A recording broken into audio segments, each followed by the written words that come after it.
Welcome to the Talkin Trash Addiction Recovery Podcast. We suffered in silence. Now we recover out loud.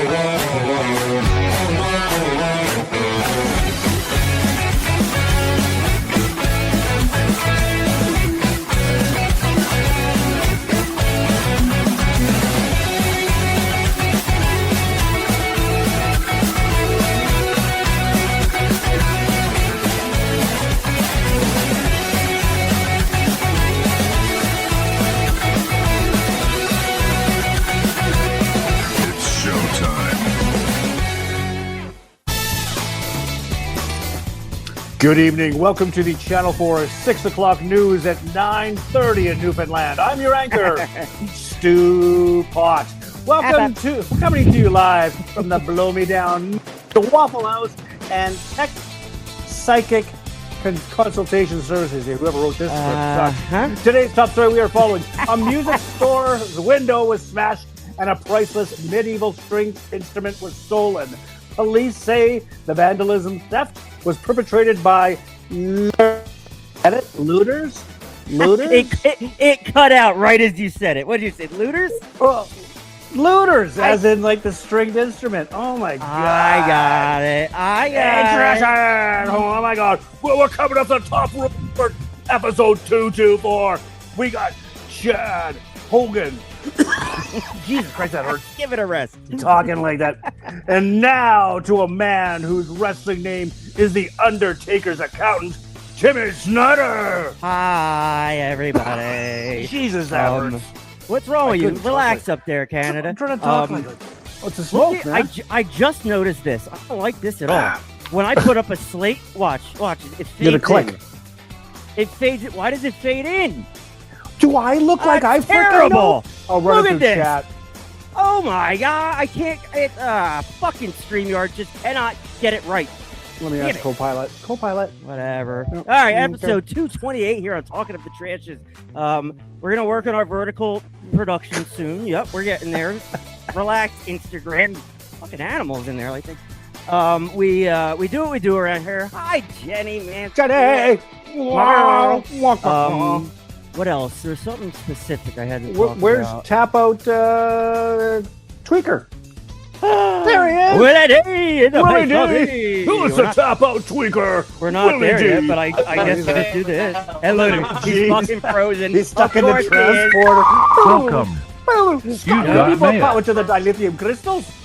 We got Dilithium. No, that was next level. That one, Jimmy. I caught that. Will, are you He's like- alive? Are you all right? Breathe. Look at him. This Blink is once. outrageous. Oh my god. God. It's like watching a 70s porn. All right. Well, it's 9 o'clock. Everybody's streaming something. I get it. You know, the bandwidth is light, but we got to work through this thing here. So what? We don't usually do it like this, but who gives a fuck? The soccer today. Anybody watch that? That was fun to watch. No. Who won? Spain won. They beat whatever that other team was. They play Argentina. All done. Thank God. I was posturing to be a good podcast. Like if the United States went far or Canada went far, but I'm so glad we got knocked out and this shit is over with. It was fun to watch. Don't get me wrong, but it was tiring, if I'm being honest. Soccer's hard to watch, but we had some fun stuff planned for this episode. Our boy backstage, Chad Hogan, he's going to be coming into the program in a minute here. We'll do our preamble and act like a real podcast. Recover out loud.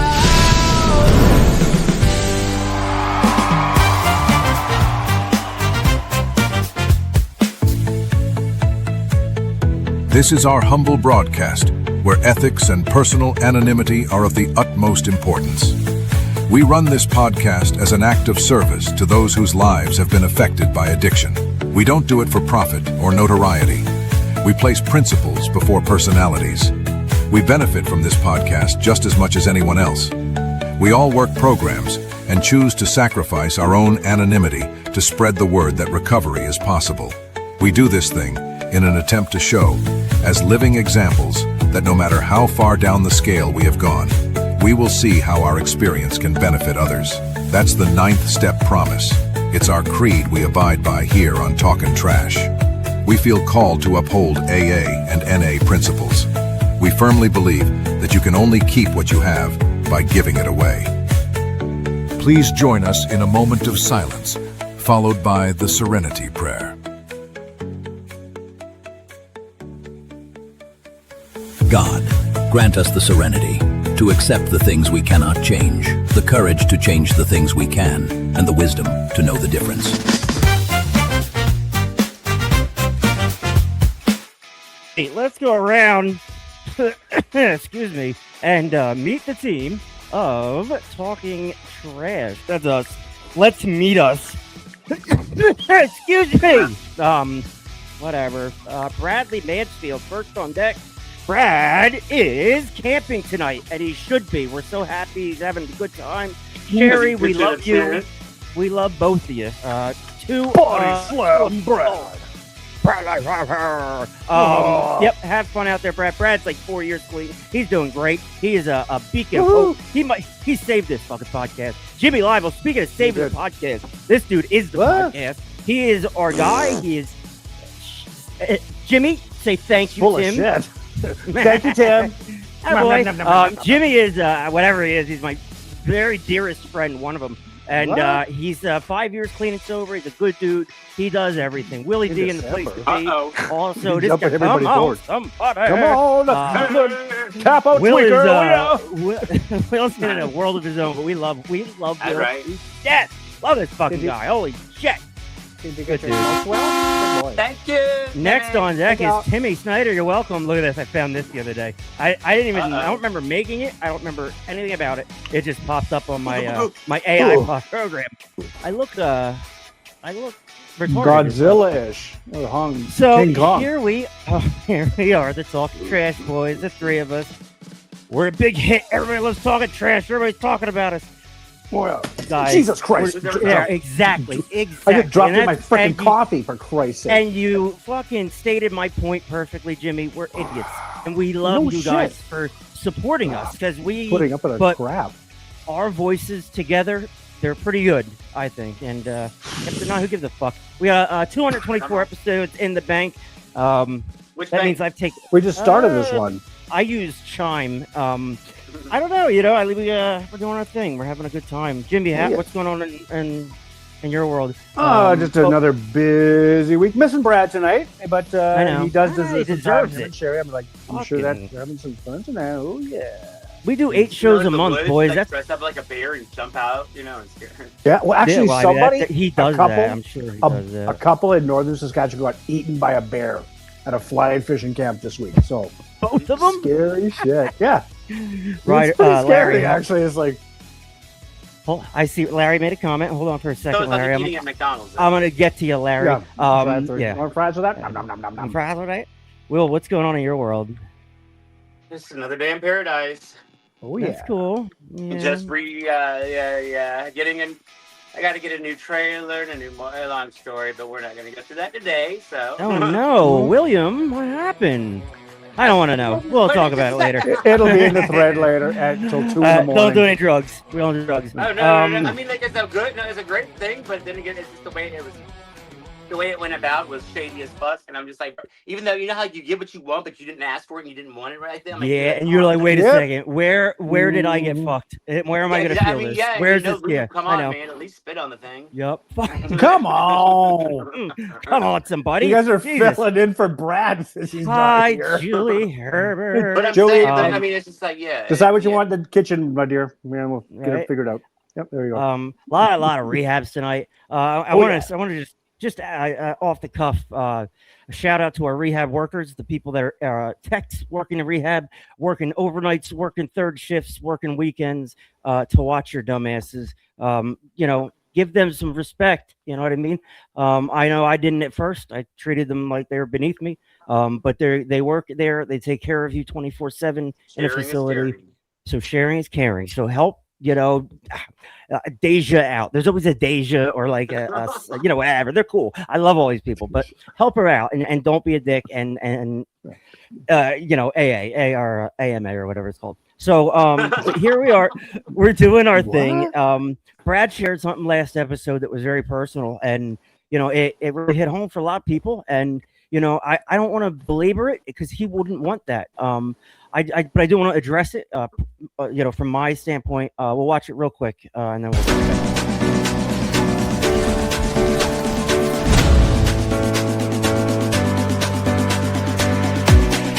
So I'm actually going to share something that I haven't shared with anybody yet. So I'm not going to say names, and I'm not going to get into that too much, but I did say about 5 or 6, 7 episodes that I got some stuff going on, right? And so I have a family member that was diagnosed with cancer, and someone who's really close to me.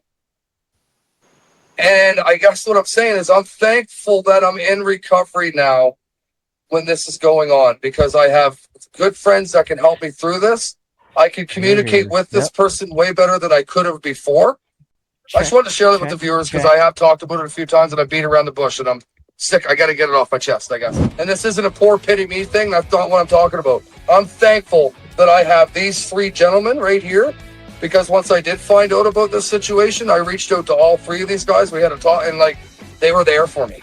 So what I'm going to say is about this recovery train that we're on, you'll never get the people that are the truest form of friendship, because again, you guys, I thank you very much for all the support that you guys have given me.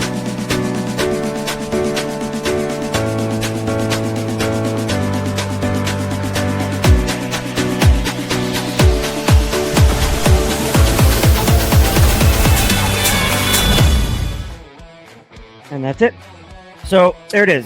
We watched it. We've addressed it. What Brad would not want is to be pitied in any kind of way. He didn't do anything for any attention. He just wants our normal love. And if he needs help, he'll ask for it. If he wants to bring it up again, he will. I won't.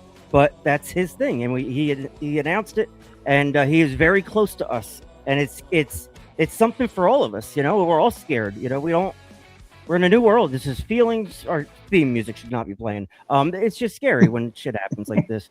So we're just thinking of you. We love you. We love both of you. We adopted you into our family a year ago, 6 months ago, whatever. It feels like a lifetime ago. And we love you. Sure and it's part of the show, so I can't ignore it. But I we got to address it and be cool about it. And I don't know how to handle it because I'm a fucking loser, lunatic, junkie who breaks things. I'm just being sober, trying to, edge my way in. So shout out to him if you want. If you don't, he's cool. He's fine with it. So love and support. Jim, Will, what do you want to say about that? I love Brad like he's my brother, right? And like when he first came to the podcast, never really met him in person. And for that 4-hour journey, we drove up to PSR back in March. We just talked about life and just had to. I'll bet. I've only known him a couple. Yeah, exactly. It's like, what? I'll bet. Non-stop smoking in the cab of his truck, but that's he is a chain smoker. We got to get him over to vaping or something so he doesn't die the next year. I wonder if he approves the chain smokers. Yeah, probably. See what? I mean, I like him. I know. Oh, but Brad speaks from the heart. Like he doesn't pull any punches. Yes. And that's one thing, like people in early recovery, you find out who the hell you really are, and you just let it out. But all these emotions are coming at you. This new arena, it's like, holy fuck! I'm picking up Brad's slack. Scary. And it's just speaking from the heart. And that's one thing my dad always said: when you're in any kind of conversation, especially forum, speak from your heart. Don't talk bullshit. Just talk from your heart. And that's what Brad does. Straight from the head. I love it, and like he's a retard. Don't get me wrong. I love him, but he's like he's the best. He is like retarded in the right way, where he's like fucking awesome. He makes the right part. Let me just Google that. He is awesome. Yeah, you'll find it's my definition. Larry says, I am a cancer survivor. My recovery allowed me to turn it over to and let my higher power deal with it because I couldn't change it. Okay, I didn't know that, Larry. Thank you, Larry. All right, so let's pivot a little bit. We got Larry coming on Wednesday, and I don't know about you, but I'm a little excited about it. So Larry's like my favorite. So what we're gonna do in thought Will respect, was your favorite. in respect, Uh-huh. you know, they Uh-huh. Come on. somebody. Well, now Come Larry's on. Larry's got cancer. Now I gotta Well, rethink thank you for the asking what I had to say. But whole that's okay. thing. What? I'm sorry. What do you have? See, I'm not his Please. favorite. You're Apparently. right. You're right. Will, what did you? What do you? I'm sorry. I really am sorry. No, I'm just messing. No, so I mean, like I wasn't gonna really say. I was gonna say I did it, but I do believe once you get sober. See, I get excited about new, I mean, regardless if it is a bad situation. There's always positive things that come from it, but it's a whole new experience that you get to experience. So therefore, I mean, it's kind of exciting. I mean, in a shitty way, but I mean, if you look at it positively, like I mean, you don't know what. I mean, hey, tomorrow could be like the best feeling of your life. You know what I'm saying? Like, and you don't even know that. You're so fucked up in such a great way, Will. It's like But you get what I'm saying? Yeah, absolutely. Like Listen, most people. I did. I Brad's get a good retard, and he's fucked up with a good one. What am I? You guys, I swear to God, you're the anchor. I mean, we're here that we get to. We're here to experience them now. You know what I'm saying? Exactly. Yeah, exactly. And good, bad, or indifferent, it was going to happen regardless. At least now we experience the good that comes with the bad. You know what I mean? There is good from dealing with bad shit. You know, the bad stuff stops, and then good feels better. You know, whatever. So anyway, we have Larry coming on. Larry, a fan of the Saskatchewan Rough Riders. Is that safe to say, Jim? Is that a safe? Oh hell assumption? yeah! All right, I'm a big Rider fan. So what we're gonna do here is we're gonna do a little something called the Rider.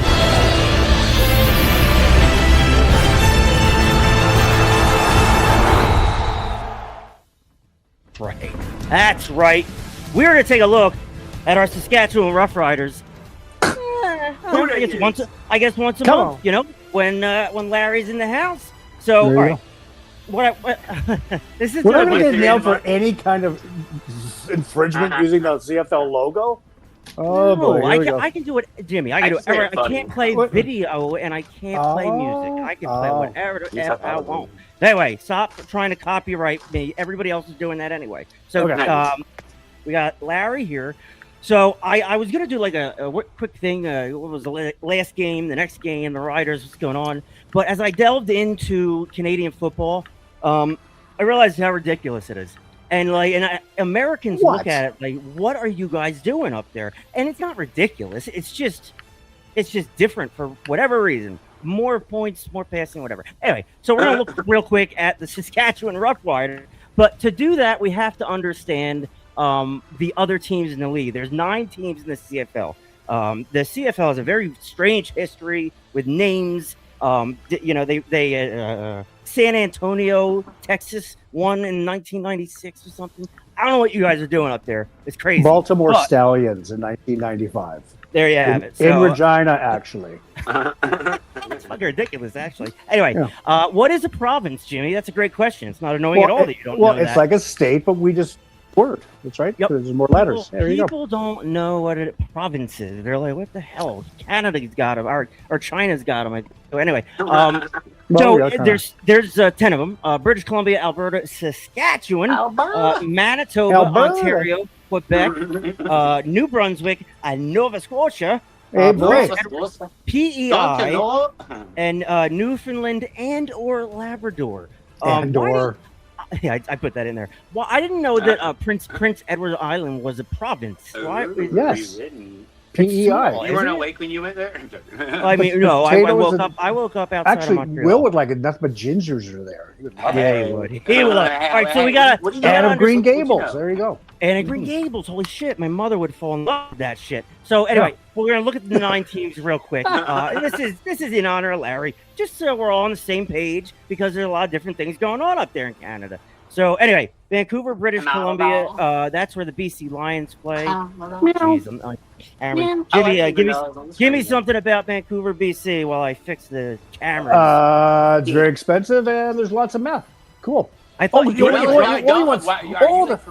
mean my fact Jimmy, page? That's why I asked you to do All work. right. BC often plays in other movies and TVs. For California, appeared in Titanic, The X-Files, House, and more, thanks to major tax incentives. So it's like Hollywood North in British Columbia. I got it. Yep. Weird. Very weird. Okay, I wonder what I was going to bring my script out.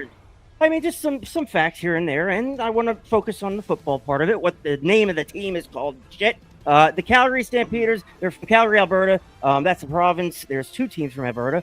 They play at McMahon Stadium, capacity about 35,000. They won 6 Grey Cups. What? Yeah, no, I saw it. What's up? A fact of Alberta?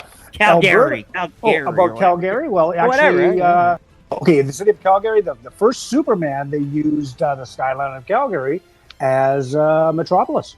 Did you know that? Now you do. No, I didn't know that. Okay, Alberta has a UFO landing pad in the town of St. Paul, built in 1967, an official welcome site for extraterrestrial visitors. So there you go. Interesting. Lunatics up there. And the Saddle Dome, that place is awesome. Calgary is strange. They flood and shit. I don't get it. You guys have a lot of like natural disasters that aren't really talked about. The Edmonton Elks, Jimmy. What the fuck is it? Well, they changed the name. It used to be the Eskimos, but they whatever. They had to. Well, is it still called the Washington Redskins? No, it's now the Commanders. Well, I don't. The Elks haven't won any Grey Cups, in my opinion. Larry, what do you think about that? Yep, I know. So anyway, they're from Edmonton. They play Commonwealth Stadium, very big stadium. And they had to change their name, just like the Redskins, whatever. The Hamilton Tiger Cats, the one CFL team that hired Power Play Design to do all their graphics when they bought a scoreboard in 2012, and nothing worked. No, I never had more technical difficulties in my life. I have nightmares about the Tiger Cats, and I'm like, what's a Tiger Cat? And I'm like, why is it hyphenated? I'm like, what the fuck is going on here? I was also on drugs. Montreal. Okay, go ahead. No, let's move on to Montreal. Okay, Montreal. They play in Quebec. That's in Quebec. That's a French-speaking province, obviously. They play at some little dump. They won 7 Grey Cups. Jimmy, what's up with these people? Montreal. Okay, Quebec is the only fully French-speaking province, and the birthplace of poutine. Now a national staple, it is also Canada's largest province by land area. La Belle Province, Mondi Tabarnak. Like, I could make poutine or try it. I just swore in French, by the way. I don't. Well, all right, well, great. Jimmy, you just got us. All right, here's another thing I need explanation on. The Ottawa Red Black. Okay, what's a Red Black? All right. Why were they the Rough Riders when the what's a Red Black? Rough Riders. It's a lumberjack. It's a lumberjack. Okay, good enough. All right, fair. So, like, why did they have to change it? What was it before? But it was the Rough Riders. It was hyphenated, but we were the Saskatchewan Rough Riders, one word. What? 9 teams, and you couldn't come up with 2 frigging teams. Oh my god! Go figure. Ottawa Red Blacks. I love their farm team is the Toledo Orange Purples. The Toronto Argonauts. Kind of cool logo. I got lost in the logo for a minute. That's cool. They're from Toronto. Their home turf is not BMO Field. That's where the soccer team plays. But yeah, they play where the soccer team plays. About 25 grand. That's what the CFL's looking for. About 25,000 people. These motherfuckers won 19 Grey Cups. How'd that happen? Well, because they get the best talent, and then everybody wants to go to Toronto. They can afford them. When my dad played football back in 1951, 100% his contract was when he played for the Riders. Go figure. That's it. Because he was a Canadian. Oh yeah. We gotta unpack that a little bit. The Winnipeg Blue Bombers, very cool stadium, Winnipeg, Manitoba. Winnipeg is in the middle of the country, in the middle of fucking nowhere. It looks like. Well, I don't know. I've never been there. They got a really neat stadium, just like the Riders do. What about Winnipeg? What's up with these guys? It's fun to say. Of course. Well, it's the friendly province, but it's the highest rate of stabbing in Manitoba. Manitoba has the world's largest concentration of snakes, especially at the Narcisse snake dens, where tens of thousands gather each day. And if you want to get stabbed, stand on Portage in Maine, which is actually the windiest one of the locations in Canada. Plus, when it's minus 40, you freeze your nuts. It's good. When Ginny, I called you Ginny. I just fucking called you Ginny. Jenny. When Ginny gets all worked, when I ask Ginny to do something, he does it thoroughly. And now to the Saskatchewan fucking Rough Rider. I played DMX, but it would get us copyrighted. I love that. Hell song. Yeah! How about a cover of the Hay song? That'll work. Saskatchewan Rough Riders. Regina, Saskatchewan, home turf, Mosaic Stadium, capacity 33,350 Loyals.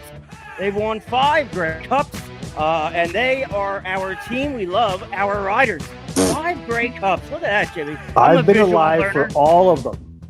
Wow, interesting. 1966, 1970. Oh, well, here. 1976. No, 1966.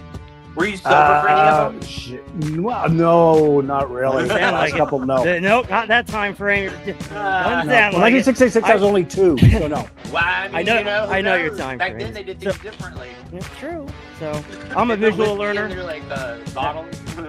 Yeah. This really makes you appreciate the cups. Toronto, Jesus Christmas, so many cups.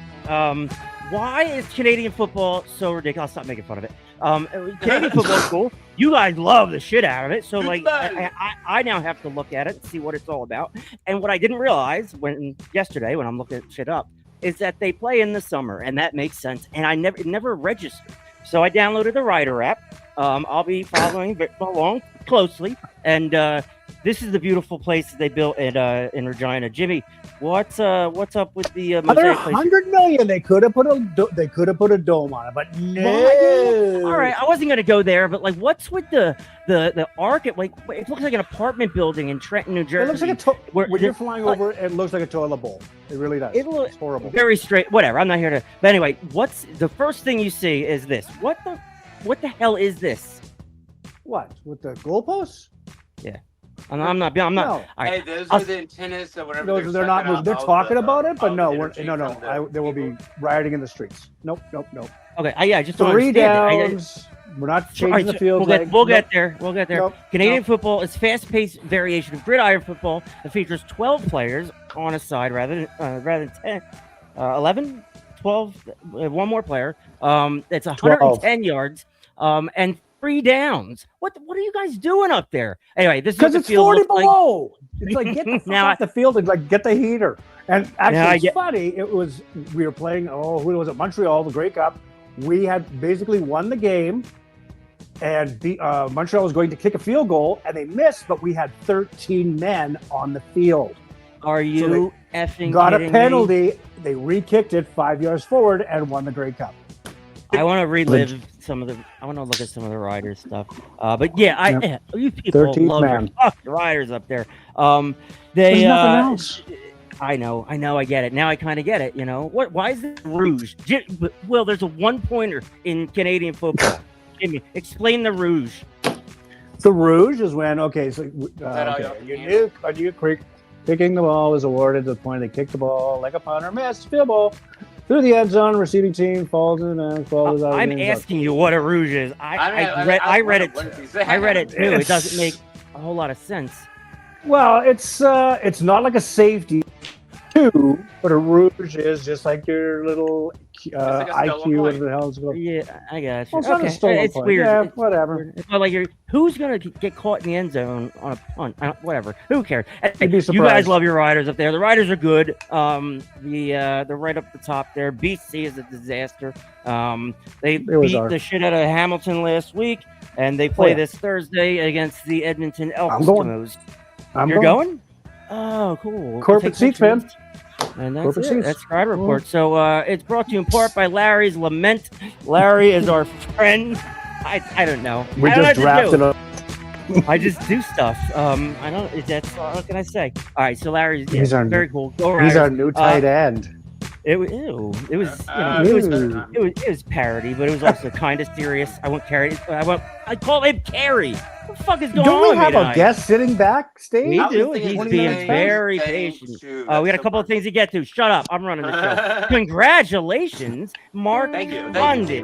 We're very proud of him. He hit 5 years last week. He's well involved. He's cool.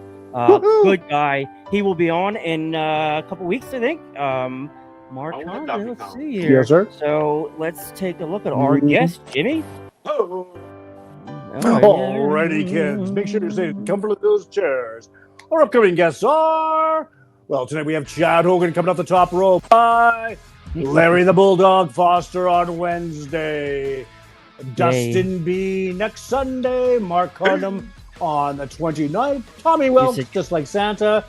Whatever. right? We'll see if he shows. On the 2nd, Nikki Rosen returning on the Really comes 5th. one time a year. Blair Stepp returning on the 9th. And Liz on the 23rd. And we'll be filling the rest of August very shortly. Yeah, so Oh, yeah. that's that. Yep. Did we read Daily Reflections? We did not. Let's do that. Oh, unfortunately, we have not. Yeah, no, it's gonna be great. Reflecting. Let's go.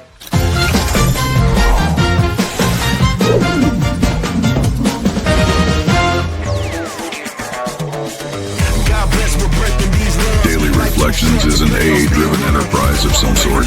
It's not ours, but we like you long time. Let's read Daily Reflapjacks here on the Talkin' Trash Pod Flaps. Pod flaps. And the Daily Reflapjacks. All right, kids. Fucking month is it? July 19th. False pride. Many of us who had thought ourselves religious awoke to the limitations of this attitude, refusing to place God first. We had deprived ourselves of his help. 12 and 12, page 75. Many false notions operate in a false pride. The need for direction to live a decent life is satisfied by the hope experienced in the AA fellowship. Those who have walked the ways for years, one day at a time, I'll be back, say God-centered life has its limitless personal growth. This being so, much hope is transmitted by the elder AAs, the old-timers. I thank my higher power for letting me know that he works through other people. I thank him for our trusted servants in the fellowship who aid new members to reject their false ideals and adopt those which led to a life of compassion and trust. The elders in AA challenge the newcomer to come on, so that they can come on to believe and ask my higher power to help my unbelief. There you go. That mercy. Let me tell you something, brother. There's that Daily Reflapjacks. Yeah, that's a big one for us. False pride, you know what I mean? Like, that's what you said. Your face did, and I did. I don't know. Did you? I don't know. False pride will take you out quicker than a bag will, for sure. False pride. Walk around with your chest puffed out. Oh my God, Chad, I'm so sorry. We don't usually go 32 minutes, but a lot going on. So, couple of things. Yep, it's gonna be great. Tina C, congratulations to her. I was talking to her today. She just hit, or she's gonna be 10 years in August. And she's gonna come on the show. We're gonna talk. We love her. Wiener, chicken dinner, indeed. She is. You know what? I told her today. I said to her, I was like, you know what? You played a big part in my recovery. She was in my life at a time where I needed somebody like her. Time. It was, yeah. So inadvertently, she's a big part of my life. So way to go, Tina C. We love you. Good job, and we'll see you very soon. Yeah, we'll see you soon. She's cool. Last announcement. You have close ties with people. Whenever you had different large events in your life, like large emotional events, even though you don't see that person, you hold a closer tie to them, and people always get jealous of that too. You know, whenever someone. Anyhow, sorry. I digress. All right, so let's do it. Let me tell you something, brother. Chad Hogan. Oh my God, Chad effing Hogan. This guy is cool. I did my homework on him, and he's just a good guy. He's gonna fit in great with us. Let's get him in the mix here, Mr. Chad Hogan. Hi, Chad. Welcome to the program. Hey guys, how you doing? Good. How are you? I'm good, man. I'm great.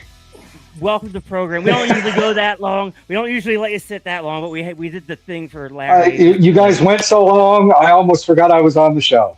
I know. Now you're the star of the show. Oh, you know. So welcome to the program. Thank you. Jimmy, would you like to introduce our friend Chad here? Well, we got Chad coming off the top rope. So he is originally from 50. I believe Chad. Microphone. What is wrong with you tonight? Coke and what? Coke? Me? You did drugs? You're a druggie? You're a drug addict? You're a drug Yes, I am. Yes, I am. Welcome to the program. Yes, I'll let him take it, but super nice guy. Bring him on. It's been a minute since we've had a real druggie on this thing. A real junkie. Yeah, definitely. I definitely qualify as a real druggie. I I dabbled in everything, but I really like the pain pills, the cocaine, in any shape or form. I'd smoke it, shoot it, whatever that was going on. But it's about 5-6 years ago. I'm not exactly sure. I kind of wanted to change my life. The drugs weren't working. I kind of had to deal with I was hurting on the inside, kind of thing, and a lot of childhood trauma that I wasn't dealing with. I had a lot of anger towards my parents, my family in general. Not all their fault by no means, but I had, once I forgave them and forgave myself, things started to become more clear.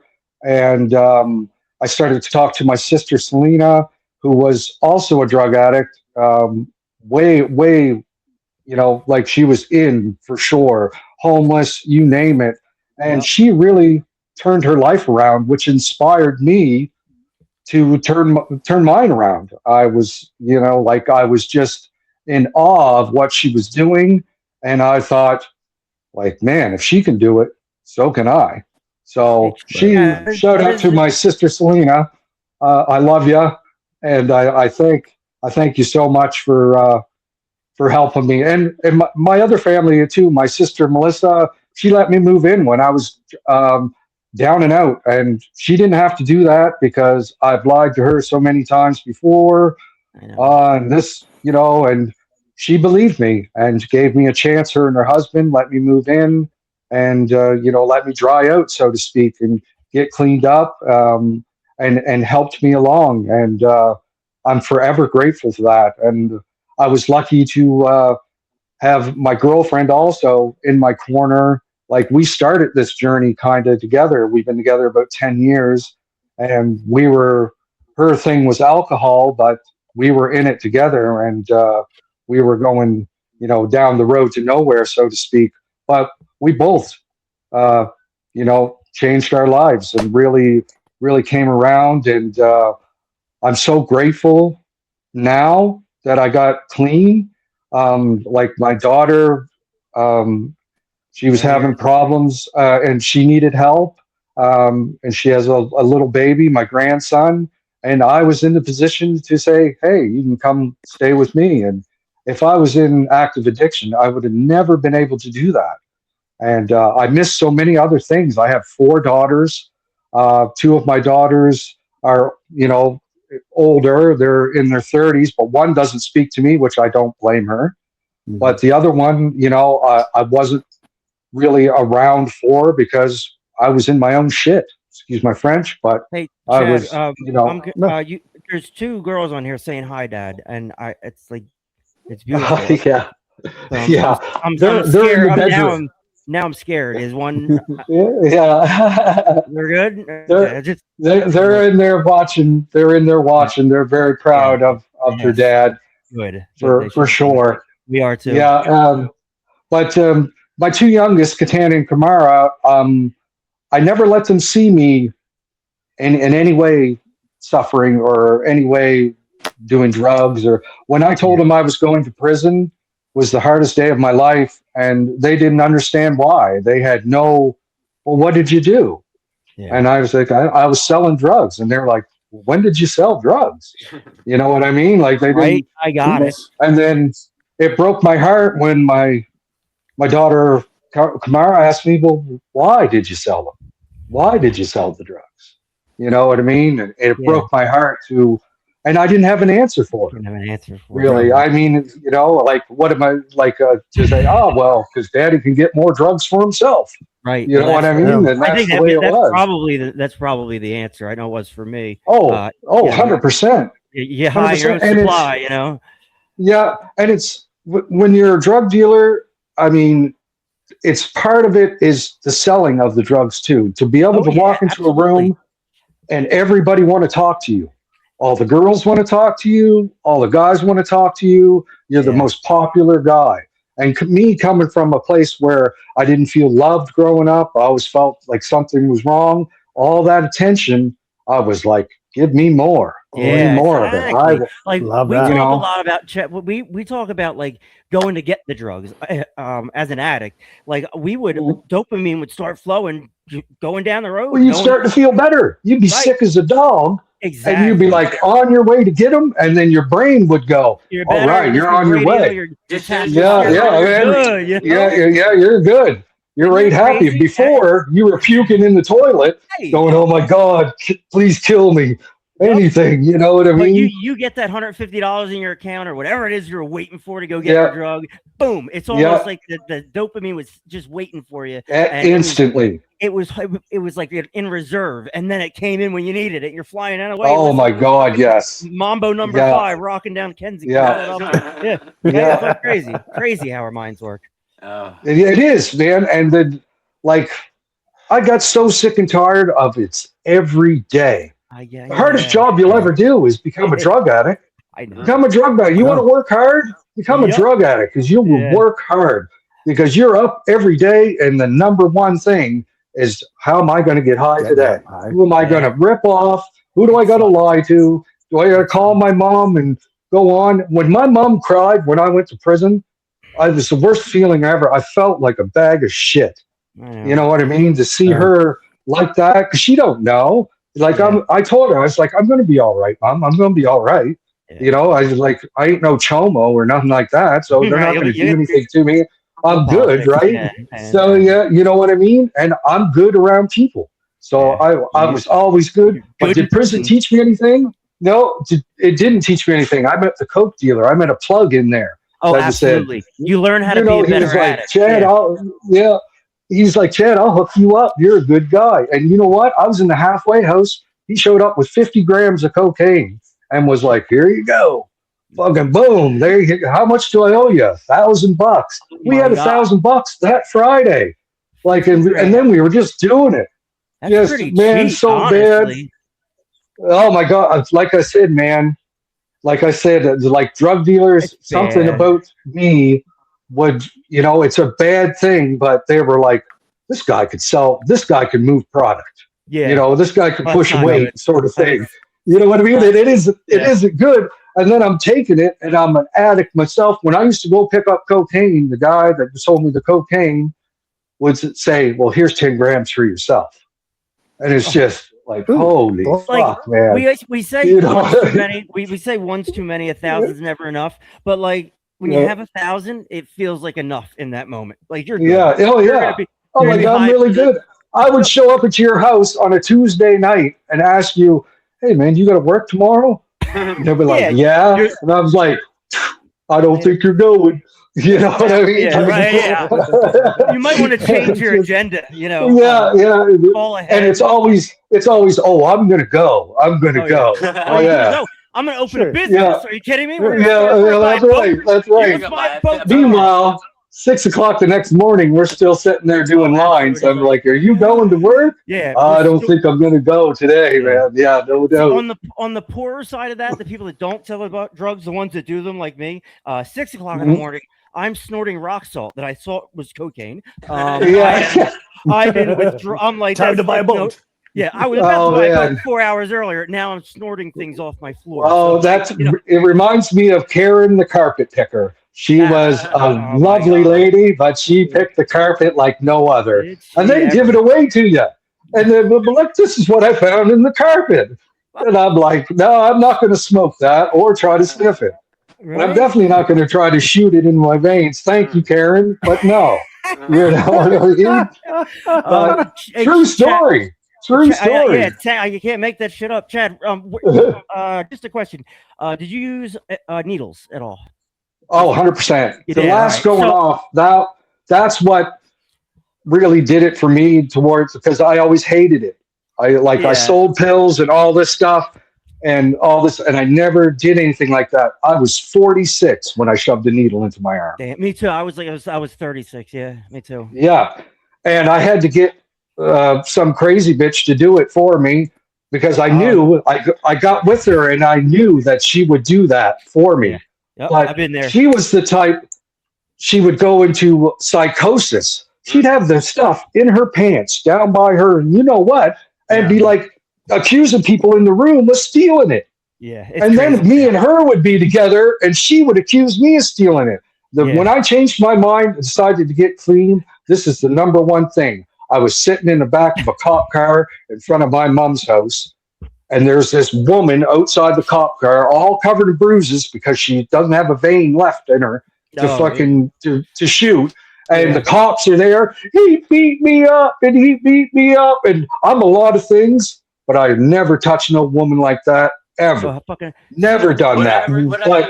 But when you're a cop and you're coming in, and there's this girl got bruises all over her. 100%. Yeah, you know, it's just, it looks bad on you. And then I called my mom and I said, Mom, okay, they're letting me out. Can you come get me? And she said, Chad, I can't come get you this time.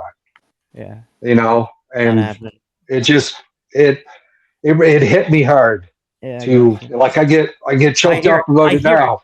I hear it, dude. Listen, we don't get too many people on the show that say, you know what, I successfully used drugs, and it was fun and it was great, and I hit women. We attract a certain type here. We don't use in front of our kids. A lot of us have that very thing, you know, so not too many people come on here saying, yeah, my daughter shot me up when she was 8 and crystal meth. Those people don't come on here. Those people aren't finding recovery yet. Hopefully they do.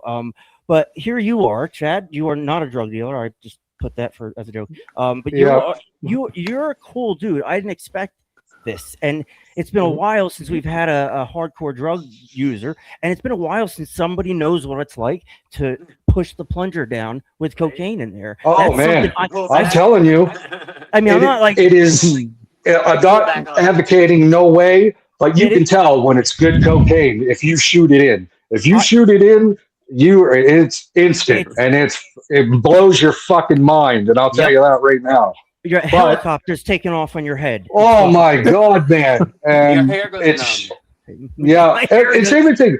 And they'd be like, "Am I going to throw up? I don't know. Maybe I might throw up. I don't even know. Great, yeah. I better walk to the washroom." And everybody's like, "Hey, you all right?" You're sweating bullets, and you're just like, "Ah." You know, super attractive. You know what I mean? Very handsome. Yeah, it's just insane, man. It's super, super crazy. All right, but Chad, you know, can you time it out for me? Like how long you've been clean? When you went to jail? How long you were in jail? Just as an idea. Yeah. Well, I went to jail June 23rd, 2014. My house was raided March 6, 2012. And I was bad on painkillers then as well. Anything to numb myself. I just was uncomfortable in my own skin, but I faked it so well that nobody knew that, oh, Chad's awesome. Chad's fucking fun to be around. I'm inviting him to every party because he's the center of attention. He's making people laugh. The girls like him. Fucking let's go. He's super fun. Meanwhile, while I'm back at home or get by myself, I'm miserable. And if it wasn't for my daughters, I would have killed myself when I was 41. I was so close. That's when I got out of jail and I was into the coke, and I was so depressed that it was horrible. But the thing that kept me from not doing that kind of thing, and I was like, I don't want my daughters to find me, and I don't want them to grow up without me. Right. They need me in their life, and you know, I don't want to hurt my mother or any of that stuff. And you can do this. You can do this. Now, it didn't happen right away for me, and it didn't. But eventually, it did happen. I'm on Suboxone. I take Suboxone every day. And for anybody that says Suboxone ain't sober, I'm sorry, but that's fuck you is right. Fuck you is right, because to me, that's right. Do I look high? It saved my life, Mark. It really my life did. Too. Yeah. Do I seem high to you, Mark? Do I seem impaired in any way? Special needs. That's all. other than that, but which is most days. I designed this graphic on Suboxone. Like I'm not. It's a tool. It's not a drug. Right. It's changed my fucking life. If I didn't tell you, you would not know. If I didn't tell you that I took it, you wouldn't know. Nobody at my work, besides the person that I told, my friends or whatever, but nobody at work or any of that stuff knows that I take Suboxone unless I choose to tell them. Because I'm not going to work like drooling and falling asleep and all the classic things. And, and the biggest part for me is my routine. And I get up and I do the same thing 100%. Every day. And that's just it's the way I the way I can function with my sobriety. I love it. I love that I'm here for my daughters. I love it that my mom let me take over the payments on her car. Yeah, she moved away to BC. And she was like, my parents' medication. Look at that shit. Like, would you believe? She would have never done that. She would have never done that. Like, it's just crazy. Crazy, yeah. And then to have them proud of you, it's the best. I wouldn't trade my worst day sober for my best day high. Right. Shout out to Zach who told me that, by the way. Beauty, and that's true. Yeah. And I wouldn't. I mean, I still have my bad days. But don't get me wrong. Everybody does. But, rainbows, right? Right. Yeah. I just choose not to get high. Right. That's all. Right. And you know what? That makes a bad day much worse. And that makes a bad day a bad week and a bad month. You know what? But I want to ask you a question. What you think about relapse? Now we've talked about it a little bit on the show. A little bit. We've talked about a lot of the show. But we talk about it with a like an angle that like let's drop the stigma so we can, not have a relapse turn into a death. You know what I mean? Like, I remember when I would get high, I was breaking a rule, right? I'm in a sober living. I took something I shouldn't have. I broke a rule. I have to lie about it or I can't sleep there that night. And that turns that turns that pattern on. Is there something we can do to, or how do you feel? Like, do you start your days or do you it's just like number with me, and I don't count me personally. That's why it's like 5 or 6 years. Whatever. I know it's around that. That's cool. You know what I mean? But I don't count. Now, some people it helps them to count, but I don't count. You know what I mean? It helps me not to. Most grow out of the counting. Most grow out of it. You know what I mean? Like they're just like, all right, I know I'm 5 years old. But they don't know the numbers. Right. That's good. Unless you're on a podcast and you have to know everybody's day count. Like that. Shit, but like, I still do it, and it's funny you bring it up because Will is 1021 days. I'm 1114. Brad's 1257, and Jimmy's 1686. So way to go, Jimmy. Oh, there's more. There's Jenny Mann. Oh yeah, congratulations, guys. Everybody, and it's not about like we're not bashing counting days. That's fine, but like when Brad said it last episode, like he experienced 3 days and it felt like a milestone. So now you start to count early on in recovery. 21 days clean. That's right. Like it's a big thing. Yeah. It's a big change. When does that die off and you adopt this new behavior where you're like, with me, I didn't even notice that it happened. I kind of figured. It just kind of flowed with it. And then I remember sitting there with my woman and I was like, Jesus, it's been time since we've, even done anything. Right. And, like, then we go grab a cheeseburger or something. That's our new thing. Exactly. Nom, nom, nom, nom. And we do a lot of trading one for another, right, Chad? Like we have a. And that's another thing I hate. Brad, I don't feel like I traded doing cocaine for doing Suboxone.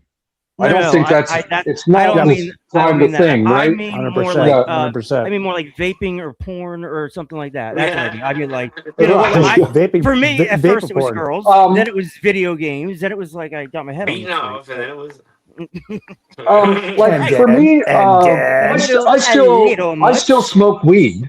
I still smoke weed on occasion, right? Cool. Like when I come home from work, I like to burn one, but I didn't. It doesn't make me want to rob my grandmother. You know what I mean? You have figured out Unless you got good weed.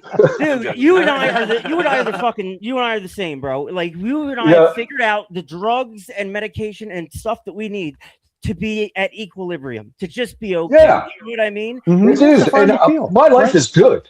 Good on I you. have a good life, a good family, people that love me. I cannot complain. You're not I mean, I love. Yeah, no, and I'm not banging cocaine. Oh my God. And that's the main thing. Yeah, And it's good. And it's good. That shit is so. It's so bad. Like some people don't come back from that. I have a friend that did it too much, and he's not there anymore. He's a fucking different person. The guy I used to do it with is no longer here. God bless you, Roland. He died alone in a bathroom. See, and that happens. You know what I mean? But shooting cocaine up, and I'm not here to promote shooting cocaine. I'm not saying go shoot cocaine, everybody. I'm just saying, like, holy shit! Like at 40 years old, I'm in a midlife crisis, and I've just figured out the best way to feel ever in the world. I just figured, and now I'm gonna chase that. So now I'm in Philadelphia, and Juan is like this big, and he's shooting me up in the neck. And I'm like, oh my God! Let me do that. It's like I want to address that we say we don't glamorize it or talk. We don't, but if it's funny, it's funny. We're gonna laugh at stuff, but like it's sad looking back. But thank God, like sabach, thank God. Oh my God, it's so sad. It really is, because so bad, guys. Because some of the people that I did cocaine with are no longer here no more. Yeah, you know what I mean? Like they're gone. That's why the show's here. Like I'm still alive. Yeah. I know no reason I should be alive. None. I intentionally took my own life. I pulled the trigger. It was a blank or whatever. But like I tried to kill myself. Yeah. It just makes it feel like I'm here for a reason. I'm here for a reason. Exactly. I'm here to tell my story, to hopefully maybe somebody out there is saying, man, that guy's a lot like me, and I can feel what he's saying, and I can, well, if he can do it, so can I do it? We're gonna make sure they hear your story, bro. I promise you. You are something different, man, and I'm so refreshing to have you on, bro. Like Narcan, like you have to. You're either in this thing 100%, or you're probably gonna die. And like, if that means smoking weed or what. Who gives a shit? Like I said to the boys last week, I said, whatever works. The reason we got stigmatized is because they said it was such a bad thing, and I used it. And all I did was eat Hostess cakes and shit. Nothing bad happened. Like, that's a lie. No. So maybe heroin's not bad. You know what I mean? It's a terrible. Yeah. I think we're coming around as a society, but that's why I did this show, is because I've lost a lot of people. I lost somebody 10 days ago, and it hit fucking home. I feel your pain, man.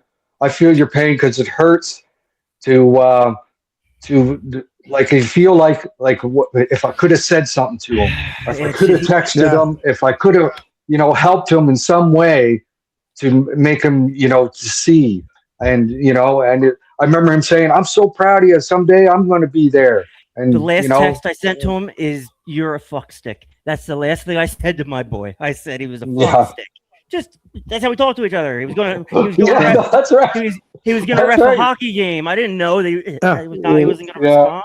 But I love him. He loved me. Like, he was in my life. So like, that's right. Like, fuck off. I love you. Let's do it. You know what I mean? Exactly, dude. This dude fucking gets it. Chad, how old are you again? I'm 51. I just turned 51. July 14th. Got a boy. Happy birthday, this motherfucker. He's the entire pack.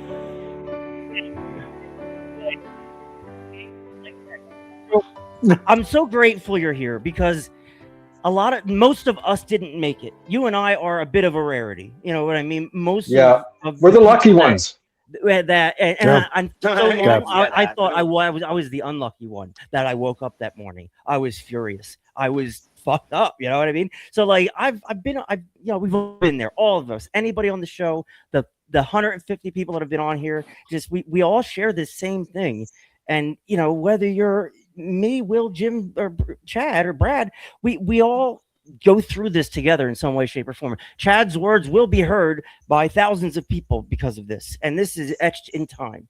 And I like that part about this show. We're not faking it. And, we're just coming Nope. on. And you're a good dude. I'm very proud of you. I think everybody's proud of you. I mean, that's just an amazing. Yeah, 100%. I hear it all the time, and it makes me feel good. And it's like, Yeah, you and I know they should. mean it. And they do And it's mean it's it. better. It's better than any high that you'll ever get. Like Yeah. getting your life together, getting your shit together, and Right, I living didn't- life is fucking. It's the best because you're only here for so long. Yeah. So you got to make the Exactly. best of it, and live it to the fullest. But like you don't need drugs to do that. Right. You could have a good time without it. But you And know it's what, 100%. Chad, I heard those words, 4 days into being sober and just did not understand. Oh, I fucking hated it. I'd punch myself right in the face right now if I heard somebody said that to me 4 days in. I would go fuck yourself. You don't know shit. You don't know shit about shit. Leave me the hell alone. But they were right. They were right. Yeah. They were No, right. they have 100%. a life beyond their wildest dreams. If I heard that one more time, Yeah. I was gonna do it in the AA room. I was gonna make it. I digress. And suicide. Yeah. It's a miracle. It is a miracle. But addiction, suicide, it all kind of ties together. And this dude, fucking, we don't I don't know. We don't grade how big of a fuck up we were. You know what I mean? We don't have this tier that we follow. Like, holy shit. But if you look at the drugs involved and the way you're doing them and the history, holy shit, Chad, there's 1,000 Chads that didn't live through that situation. No, that's right. And I'm so lucky to be here. I'm so lucky and so grateful to be here and to have my parents talk about me and my children talk about me and to be so proud of me. It's the best feeling in the world. And they were so happy for me to come on this podcast. And I told them, I said, I'm going to go on there and I'm going to tell the truth. I'm going to, open up and hopefully help somebody else because they can feel, they're like, yeah, well, that guy was honest, We don't get instant results here. We don't get instant dopamine as the show goes on. I'm telling you though, I run the show. My hands are on it 24/7, and people listen because we are telling the truth and we're not selling anything. So they listen, and that's a big responsibility that we all take seriously. We have merchandise. I don't get fucking any money from it, but we have merchandise. Yeah, trash bags. I don't even know where the money goes. But that's a good point. We try to have fun. You know what I mean? Because when, just like I said, if I was early in recovery, somebody said that to me, I'd be like, "Fuck you." If I named this show Recovery Corner with Tim and it was all fucking gay, if it was right, exactly. Nobody listened to that shit. Nobody listened to that. Nope. BB wouldn't know that I did the 88s on the scoreboard for her. BB, what? I thought somebody's walking. Somebody walked past his. That was my two daughters. Yeah, that got me. That'll be fun to watch on the replay. But we just have inside jokes. We have fun. We laugh. We have this repertoire of people, and it's probably the reason I'm still alive. It's probably the reason for me being alive. That's what it feels. And these guys are they're my family. I've lost some real family throughout this shit, and these guys caught me right before. I was. They were there, and I was so grateful. Oh yeah, if I would have kept on going, I would have been dead. 100%. Yep. I was this close, man. 100%. So you and I have such a responsibility, Chad, to just tell it to whoever will listen, whether they want to hear it or not. And I shared this a couple episodes ago. An old head said to me when I was going to AA, he said, he said, find what you have to offer and give it away. I'm like, well, that's the opposite of how Tim works, but okay. I'm like, and I'll try that shit. I'm like, I don't have anything to offer. What? Nobody. I have nothing anybody wants. And he's like, just figure it out. You have something. And I went home and I'm like, I'm a graphic designer and without a computer. I'm gonna buy a computer. Bought a computer, and now this happened. And it's like, I'm so grateful for it because this is how I give back. And ever commercialize it because that would take the reality out of it. Because they say you can only keep what you have by giving it away. That's what we do, and we do it. On Sundays and Wednesdays at 9 o'clock or 7 o'clock or whatever. We're on, and we're in sober living houses. We're in rehabs right now. We're in treatment centers. It's cool. It's caught on, but like it's also like DL. Let's not burn this bitch to the ground. About that. So we're all we're all idiots, and we're trying to work our way through it. And life is happening. Well, I believe addicts need to hear other addicts. Agreed. That shit. I lost my thing just a second. Yeah, hey, here, right? Like I had 5 counselors, and the 5th one was an addict, and that's the dude I listened to. I was like, holy shit! And then I realized, somebody that never has done any drugs is not going to tell me that drugs are bad. Right. Okay. Like, you know what I mean? Like, somebody got to be experienced there. Like, were you ever sick? Like because you didn't have the morphine, the dope sickness, you're shitting yourself and throwing up and, crying and all this thing and thinking of anything to get right. Like, Chad, somebody else not talking, you know what I mean? Like, you got to have the experience. I know. Can you elaborate? Like, I was thinking about that the other day. I had like a chill or something, and it just went through me, and I'm like, "Oh shit!" That was like when I was dope sick, and I've been dope sick for fucking 500 times. Like that was my life for a decade and a half. I was either dope sick, high, or like in a sober period. So like, explain the dope sickness. Like, what the fuck that shit is like? With me, it was in my shoulder. Like one of or both of my shoulders were just so restless, and you can't sleep. And then the longer I went, the nose started to run, and then you're getting diarrhea, and then you're sick. You can't hold nothing down, and then you get so sick that you can't physically go out and find the drug. You know what I mean? And then but with me, somebody always came along. Yep. And somebody comes along or money hits the account, it's like, okay, we're game on. Let's do it again. 100%. You know what I mean? Oh my God. And you're reliving the same life, same day over and over and over again. It's a day on repeat. It's like, wake up, find a way to get high all day, and then until you pass out, wake up again. Right. And the cycle repeats. In retrospect, looking back at it, it's like, what the fuck? But like in the middle of it, I don't know how else to describe it other than that that is your full-time job, no matter what that means. Oh yeah, it's so great to get done with that lesson finally. Yeah, right. Will, Will, have you ever been dope sick? No, right? You're a tweaker. When the meth was good, yes. Back when, I mean, like, let me tell you, if I didn't have it before I ran out. It was all she wrote because I was gonna be in that bed for a hot minute. I mean, like obviously I'd be in that bed for like 2 and 3 weeks. This is like when I'm saying that meth was a totally different story. I mean, like it was. I mean, I could do like just a little. I mean, there's fentanyl in it. Is that what it was? There's fetty in it. And this is like in the late 90s, early 2000s. Is what I'm saying. We're talking MDMA. This is Okay, I got you. So like, this is like when you've and that's another thing. So the stuff was really good. And yes, you got dope sick. And I'm sorry. We lived through the 90s for that. Right. No, nothing for you fucking tweakers. You don't get any medicine. Peanut butter and graham crackers.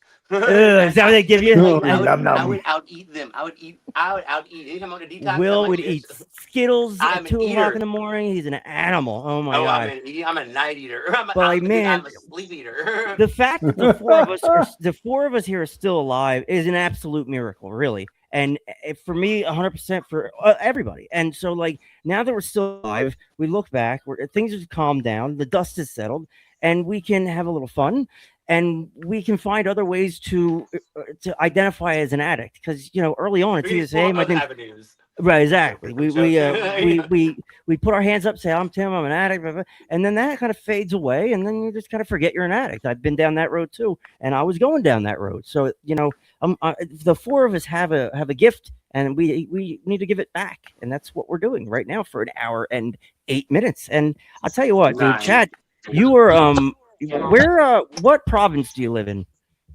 I live in Nova Scotia, but it's a place called the Annapolis Valley. It's a beautiful little spot. Love it. It's gorgeous. Just wondering. All right, awesome. That's cool. What time is it there? 9 o'clock? It's 11:09. Oh, interesting. They're talking about having one time zone, Jimmy. You hear about that? Well, we never change here, Saskatchewan. I know you don't. You guys can do whatever. You guys just do whatever the hell you want. We'll just stay the way we are here. Okay. Everybody in You the, guys the forward, back, chat, forward, back. We're just like, fuck you. Whatever. Everybody, let's scroll through the chat a minute, see if anybody had a question. I'm sorry, I can't keep up. We do have to change something. Somebody's got to handle the chat. I can't do it. Bethany's cool. Oh, Bethany, hey, I got something for you. I did this for. No, maybe not. Oh yeah, I did this for you. I love you.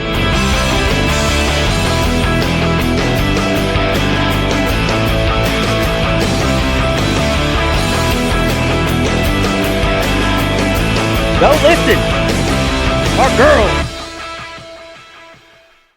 That's right. That's how we roll. Oh yeah, baby. That's dope. We got egg roll. We got egg roll, and then I made this. I designed this. I was gonna make the bars on the right. Is that Trump approved? Rainbow. I should wrap a rainbow color for Will. I'm good. I'm aware. I am well aware. So yeah, I'm just looking. I'm more earth tones. Yeah, congratulations. It's not a barbecue. If you have it at a restaurant. A lot of congratulations in here. These are all recorded, right, Jimmy? These are all just they're on there. Okay, I don't understand how this works. I got a question for Chad. I got a question for Chad. How long were you inside for? When you were in jail? How long were you in for? Okay. Couldn't hear you. What was that? What did you say? 2 years. 2 years? 2, yeah. Yeah, that's enough. You know, that's enough to imprint on you. I got a good question. Yeah, go ahead, Will. In Canada, do y'all do 100% of your time if you go to prison, or is it like a tier system? I got 2 years, and I did 11 months on the inside, and I did 4 months and a half Parole. at house. And then I was on parole, but I messed up on parole, so they sent me back for the last 2 months. And did you do your rest of your time in your county jail or your prison? Yeah, well, you get sent to the county, and then you're sent to the big jail, the federal jail or whatever. Yeah. Everything. Federal. When you go to jail, everything is you got to write it out, and everything takes forever. Well, yeah, you usually do like 100% or 80% or 90% of your time. Yeah, I think you do 2 days, and you get a good day. That's something. It could have changed by now. I'm not willing to go back to find out. Yeah, we don't want to. Yeah, let's don't do that experiment. Right? Yeah, let's not do that. What the fuck is Bethany talking about? You should be talking about the amazing sport of aviation and EAA in Oshkosh going on right now. What is she talking about? Aviation? It's not getting high. Let's say. Flying? Get high? I'm about flying in aviation. Oh no! Oh yeah, it's probably like the like Red Bull does stuff. They do like dangerous shit. Anyway, just trying to get on in. Winter Peg is the home of the Banjo Bowl. That sounds fun. Oh yeah. All right, so yeah, I don't know, just going through John Candy. John Candy wasn't under his right. Wasn't he on Uncle Buck? Yes, he was. Yes, he was Uncle Buck. Come on, somebody. He was the owner of the Toronto Argonauts as well. That's right. What's wrong with you? Yep. It's a nightmare. And Wayne Gretzky or something like that, I believe. Gretzky. Yeah, I'm pretty sure. Candy, Oh, I can't remember Scapula, whatever his name was. Yeah, that was back in the late 80s. Yeah. Interesting. We lived through the 90s. Did you get caught up in OxyContin at all, Chad? Oh, I loved OxyContin. I was so sad when they took it away. Of course he did. Of course he did. The green monsters. Oh my god, dude. When, in 2001, I was able to print my own prescription. Right, go to Walgreens. Hand them a shitty prescription that looked bad. They would give me 180. Sounds like you were in Florida, but I knew you were in Jersey. OxyContin, instant release 80 milligram pills. 80 of them. I paid $5 because I did it on my dad's insurance. I should be just getting out of jail now for that shit. Holy fuck. Oh yeah. Honestly, it's a big no-no. But it's crazy. One of those pills kills somebody. That's 80 milligrams of OxyContin. Oh my god. Well, that's what my buddy said to me. I was having a bad day. The first time I ever tried a painkiller, I was 35. But I was having a bad day, and he goes, "Hey, You want to feel better? And I'm like, yeah, I Hell want to yeah. feel better. And fucking did that, snorted her up. Up the 10 nose. minutes Yeah. later, and I didn't have a friggin' care in the world. Went to And work, that's best night of work I had. And it was That like, was the day you Jesus, lost that Chad, you're in a weight, good wasn't it? mood tonight. yep. And we Yeah, can but I talk was about high that out of on my here. food. Right. We Yeah. can talk about that on here because we went through it, we lived it, and we're not doing it anymore. So now we can No, God, no. we have the luxury of saying that shit sucks. It might feel good for a second, but it feels bad for a fucking lifetime. You're putting That a shit sucks. Band-Aid on a bullet wound is what you're Exactly. doing. You're Exactly. treating the It's symptom, not the artificial. problem. It's Yep. not real happiness. It's artificial happiness. It's not real. And it's sooner or later, the bottom falls out. It always does. Yep. It feels always fucking great. does. But we wouldn't do it if it didn't. But the bottom Yeah. falls out in such a profound way. Most of us die. Most you and I aren't supposed to be here. Yeah. You know, maybe No. just a little, you know, whatever. Just you know, what an awesome guest you've been, Chad. I'm so grateful that you came on here. I hope you hook up with us on Facebook and just kind of join the family here. 'cause Oh, that's- 100%. And anytime you guys would want me back or any of that stuff, 100%, Hell yeah. I'd come Yeah. back on. yeah, might want you back. Maybe. I'm telling you, Hey, look up my sister, Selena Atwell. Look up my sister, Selena Atwell. She would be a fantastic guest to have on your show. She really would be. She's Yeah. super smart, and she has been down the road. You think my story's crazy? Her flipping story's pretty fucking crazy too. She is I'll bet. awesome. Awesome. Cool. All right, so let's. This I'll is reach, what we do. I'll We- reach we- out to you, Chad. That's we, awesome. we incorporate. We you know the only thing I'm good at is making a podcast. I'm able to do that, right? I'm not Come the on. best host. I'm not. Come on, about it. But like you know, Come that's on. how I give back, and it's so rewarding to meet people like you because it like Yes. makes me feel like, yep, you're doing what you should be doing right now. It's okay, and like And you're not alone. You're not alone. Well, There's a lot of us out No. there. that's the key. There's 4 of us in this podcast. We all took our friendships to a different level, to a professional / friendship / let's help people level. And it's been good. We really have, you know, we've been through a lot of things, but like we found ourselves, found our gel, and we need more people like you, honestly, because you know You guys are over here killing it. I'm honored to be on here. Really. Oh my god. Yeah, And I thank you guys very The much. honor's ours. That goes both ways, Yeah. honestly. So what It I'm was gonna do? great.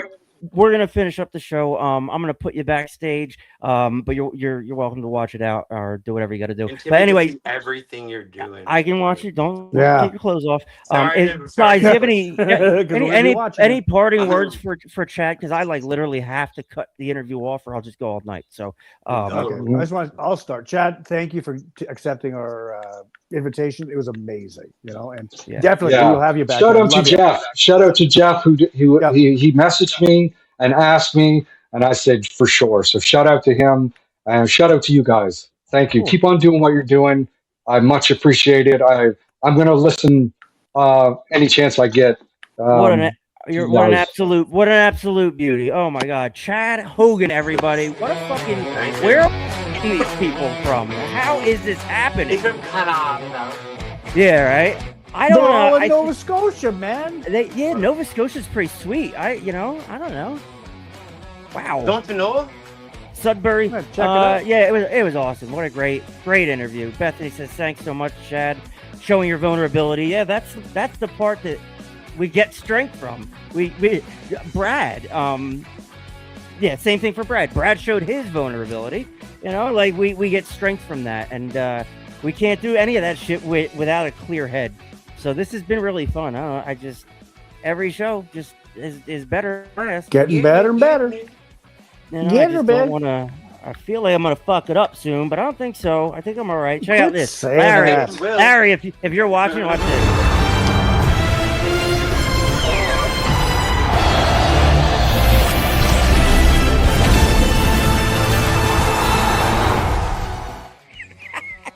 I'm ridiculous. I don't know. I know Larry loves the Riders. Yeah, man. Well, let me tell you something, brother. Absolute beauty this interview was. I mean, this dude, like, he's done what we. Well, it's not that we don't. We all connect, right? Whatever. But when somebody comes and they're speaking your drug language, you're like, holy shit, let's do this thing. Because we talk to a lot of alcoholics. We talk to people who are, other shit, and to find a guy that was just as fucked up as I was, probably more. If I do, I have a half of one. So it was great. I'm gonna bring up just for today. What did you guys think of this, dude? Oh, fucking phenomenal! And like straight from the heart, like straight, right? But one thing I really loved, he talked about how his Suboxone part of his recovery. All the power to him. None of this. Oh, you're cross addicting. Like, awesome, love it. Listen, we are skin a cat, man. Skin a cat. Exactly right. Fucking A right, Jimmy. You fucking I love the dude though. I just could totally connect with him. He's so lucky to be alive. You do that, and if you do that like one time too much, you're gone. You broke your brain and you're fucking not normal anymore. Like we were like to dance in that. Oh my God, it's amazing we're alive. So anyway, Jennifer, we love you. Bethany, Jimmy is the shit. He is the best resource in finder of people in recovery. Jimmy's a people person. And if I wanted this thing to succeed, I needed to take my hands off that because I'm not a people person. I hate people. But I love our people. I just don't like the bullshit. Nova Scotia pride all day long.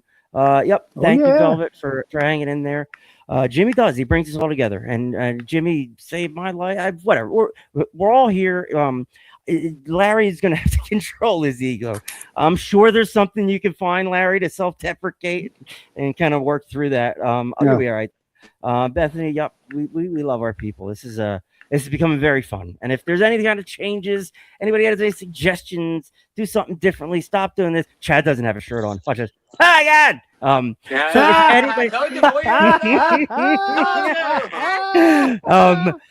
That was beautiful. Porn addiction. Was that a clip from Pornhole? He did say something, right? Yeah, I know. So anyway, it's just he was very refreshing to hear. Not that anybody else is any different. Oh, it's you meant to watch. It's just this is a big. I got to read this. This is a lot. Every time the phone rang, we thought it was going to be someone telling us our brother Chad was dead. I'm so glad that we were there and loved him through his recovery and still love him because we almost lost him several times. I love you, Chad, and I'm so proud of you. Melissa Jane Mailman. So, listen, that right, this right here, boys. Yep. This is what I'm talking about. This is why Chad made it. My family threw me away, and I almost didn't make it because of that. Very powerful. We're your logical family, Tim. Fucking your biological family. We love you. You are right.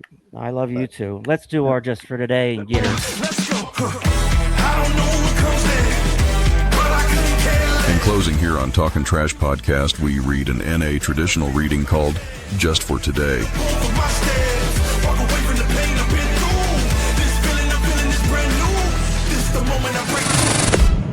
Is that the moment I break through? Yeah. Up in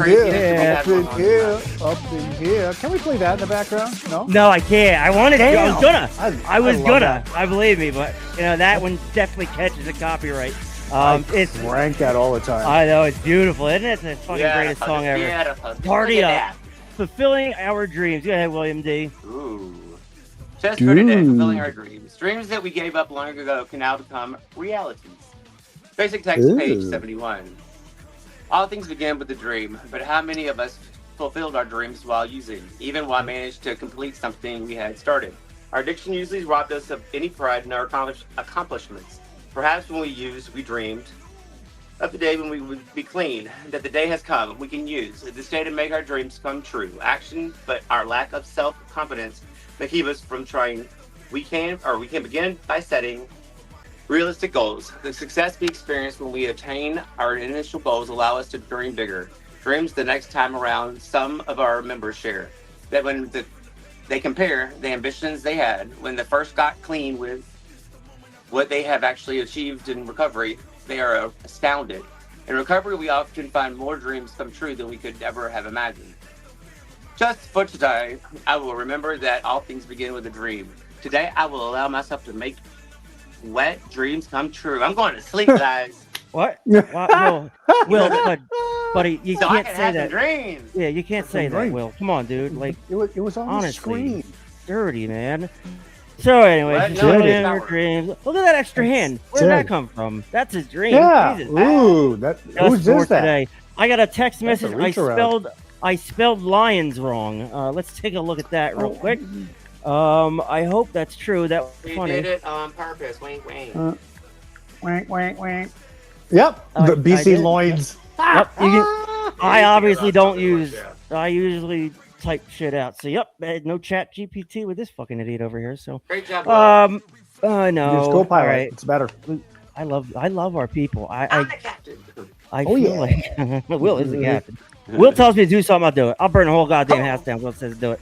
Let's go. So many people in our Your week if you messaging. don't. Right? I know. Come on. Fulfilling our dreams. Yep. Anybody have anything to say about just for today before we go? Good night. Jimmy, We're having Jimmy, drinks I tonight, want to say boys. What? What? No, What? no, What? I'm all worked up tonight. I'm going to say something.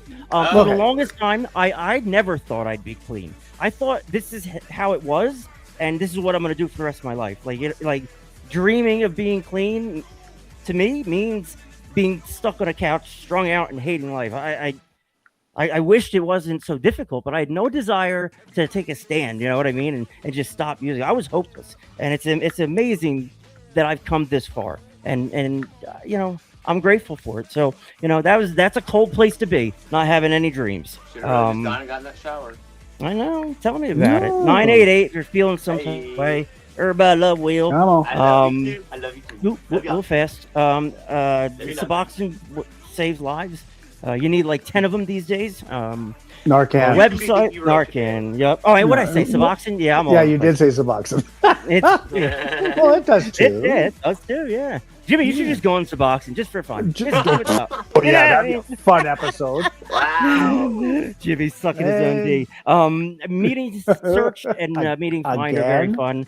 And look at this. We have Larry on Wednesday. Larry that cable guy. Lot of fun. No pressure on this show. Larry's going to come in here. He's going to do what Larry Sir does. slams a lot. Right? Ooh. So I did the That whole... sounds interesting. I hope I met the bar. That stuff. So anyway, I don't know anything about Canadian football, so I'm just trying to figure it out, and I'm making an effort. I think that is notable. Narcan is for more than just addicts. Educate yourself, mother effers. Yeah, right. That's a pretty. Yeah. You know what? People are making bold statements. People are saying the best stuff in the podcast, in the chat right now. It's like, it's not us. We suck. So no, we don't suck. But I do appreciate you guys, and I do appreciate tonight. What an absolute beauty. He was patient with us as we did a special thing, and we're grateful for that. So grateful for you guys. Prayers and thoughts for Brad and Sherry, and we're gonna do this thing as a team, or we're not gonna do it at all. Bethany, you asked me last episode why my scoreboard said what it said.